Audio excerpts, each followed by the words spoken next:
You've all been asking for it, and finally, it's here. Today I, Aki, bring you not one, not two, but 3 chilling stories, all taking place during school lockdowns. True or not, that's for you to decide. Just make sure you're not alone, because these are the kinds of stories that whisper to you in the dark.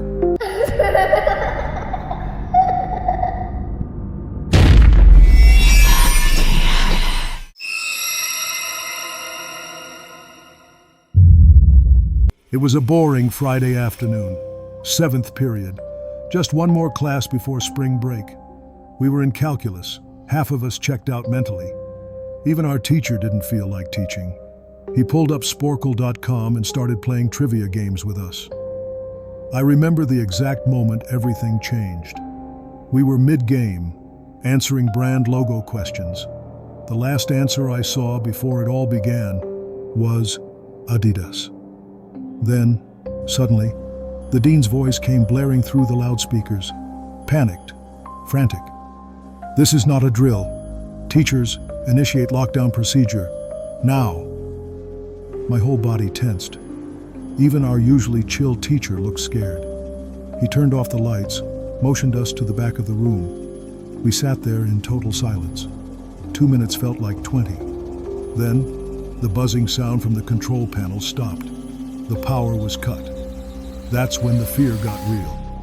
A few minutes later, we heard screaming. A man, coming closer.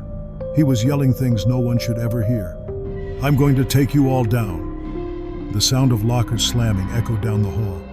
2 girls in the class started crying.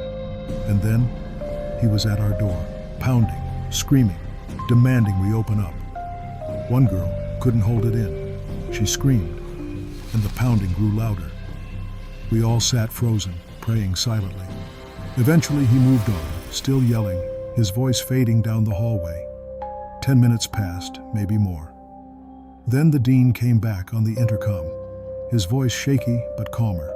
He explained that a mentally unstable man had entered the school, attacked the front desk woman, and disappeared inside the building. They didn't know if he had a weapon. And worse, this was before the school had security cameras. He could be anywhere. We thought it was over. But that night, a janitor found him hiding inside a storage closet. Rumor was, he had a .44 Magnum in his pocket. By the time police got there, he was gone. To this day, no one knows where he went. I'm 22 now, fresh out of college. Landed a job back at my old high school, working as a computer tech in the basement. It's not glamorous, but hey, the office was chill. Air conditioning, snacks, even a flat screen. One afternoon, while eating my lunch, I got a call from the front desk. "The school is in lockdown. Stay where you are. Someone may be armed." I turned off the lights, shut my monitor, and texted my coworkers Dave and Gary. No response. I sat in silence, alone, waiting. Then, the basement door creaked open. I heard fast footsteps coming down the stairs. I ducked under my desk, holding my breath. Someone entered the office, but didn't turn on the lights. I froze. Then, my phone buzzed. A text. The footsteps moved closer. Heart racing, I crawled out with my hands raised. "Please, I don't want any trouble." But the man didn't seem dangerous. At least not yet. He said, "It's all right. I'm just hiding here too. Came to pick up my son when they locked down the school." But something about him felt wrong. He asked if there was another exit from the basement. I pointed toward it. Then I looked down at my phone. It was a message from Dave. "Dude, this is serious. Someone attacked Mr. Buckley. The guy's wearing a red shirt and a cap. Whatever you do, don't come upstairs." I looked up. Red plaid shirt, red cap. It was him. He noticed the shift in my face, and I ran. A loud crack echoed behind me. Something slammed into the metal cabinet. But I didn't stop. I rushed up the stairs and straight into the arms of the police. They caught him. Mr. Buckley survived, but no one ever found out why he was targeted. Maybe it was personal. Maybe it was something deeper.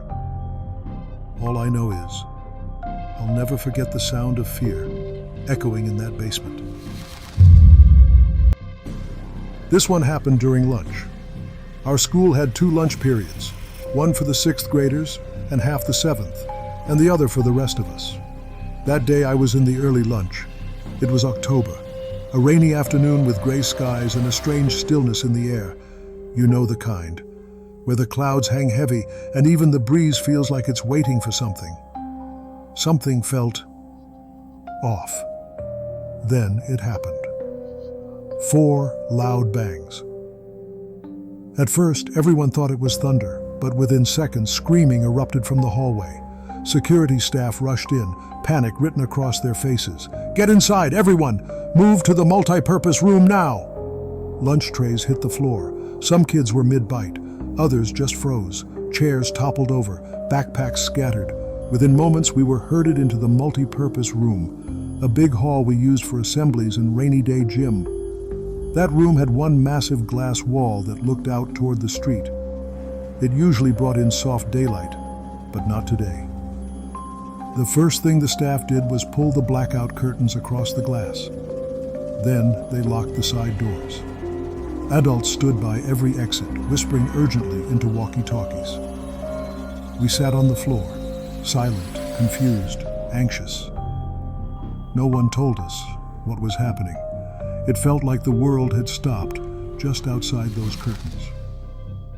My friend Eric couldn't take it. He got up and asked a teacher near the back of the room. When he came back, his face had lost all color. "You know that house across from TMS?" he said quietly. "There's a guy living there. He's not well. Police showed up today to evict him, and now he's locked himself inside, refusing to come out." That alone was chilling. But then Eric leaned closer and whispered. He said, "If they come any closer, he might do something terrible." The words sank in slowly, like ice creeping into your veins. Then came the real punch in the gut. We found out the man had been spotted that morning, walking around the school perimeter, watching students from across the street, watching us. And just when I thought the fear had peaked, Brandy, a girl from our class, whispered something even darker. "I live next door to him," she said. "Last Halloween, I saw something on his window. It was written in red. It said, 'Don't come here, or something bad will happen.'" At the time, she thought it was just some creepy Halloween decoration. Now, she wasn't so sure. We were locked inside that room for more than an hour. The lights stayed dim, the curtains remained shut, and no one made a sound. Even the smallest noises made us jump. A cough, a zipper, the buzz of a phone. Outside, we heard faint sirens, a distant loudspeaker, the sounds of negotiation we couldn't fully understand. Eventually, we were released, one class at a time, like people being let out of a storm shelter. Later, we learned the man had finally surrendered. He was taken into custody. No one was hurt. No weapons were fired. But the fear, that didn't go away. Some kids never looked at that house the same again. Brandy moved 2 months later, and as for me, I still remember that afternoon like it just happened yesterday. The rain, the quiet panic, the curtain drawn over the unknown. These stories are real enough to haunt your halls, and maybe even your memories. And the scary part? They didn't happen in some faraway horror movie. They happened where we feel safest, our schools. Stay alert, stay safe. And if you hear whispers in the dark, don't follow them. This is Aki, signing off. Until next time.